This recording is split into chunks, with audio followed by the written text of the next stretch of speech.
مسند احمد کی حدیث ہے، آپ نے فرمایا تعلموا القرآن وعلموہ الناس، اے لوگوں قرآن سیکھو اور اسے لوگوں کو سکھاؤ، وتعلموا الفرائض وعلموها، وراثت سیکھو اور اسے لوگوں کو سکھاؤ، فإنی امرؤ مقبول، میں فوت ہو جاؤں گا، والعلم مرفوع، علم اٹھا لیا جائے گا، ویوشک ان یختلف اثنان فی الفریضۃ، قریب ہے ایک وقت آئے کہ دو لوگ ایک وراثت کے مسئلے کے بارے میں اختلاف کریں، فلا یجدان احدا یخبرہما، ان کو اس اختلاف کو حل کرنے والا کوئی شخص نہیں ملے گا۔ تو علم کا اٹھنا بہت بڑی نحوست ہے۔ کیا ہم چاہیں گے اپنے آپ کو مسلمان کہلانے والے، ہم قرآن و سنت کو ماننے والے، علم جو نبی کریم صلی اللہ علیہ وسلم کی وراثت ہے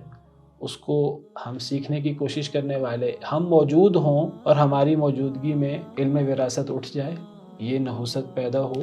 ہر مسلمان کی یہ ذمہ داری ہے، یہ کوشش ہونی چاہیے دیگر علوم کے ساتھ ساتھ وہ اہم ترین علم وراثت کو خود بھی سیکھے اور پھر اس سے آگے لوگوں کو بھی سکھائے۔ یہ ایک ایسا علم ہے،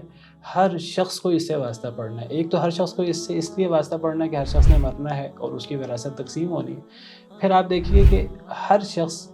کے خاندان میں، رشتہ داروں میں کتنے لوگ فوت ہوتے ہیں۔ تو علم وراثت ہمیں خود بھی سیکھنا ہے، اسے آگے سکھانا بھی ہے، اور اس کے بارے میں ہمیں بحث و مباحثہ بھی کرنا ہے، لوگوں میں پھیلانا بھی ہے، تاکہ وہ منحوس دور کم از کم ہماری زندگی میں نہ آئے کہ علم وراثت کے بارے میں سوال پیدا ہو اور جواب دینے والے علماء موجود نہ ہوں۔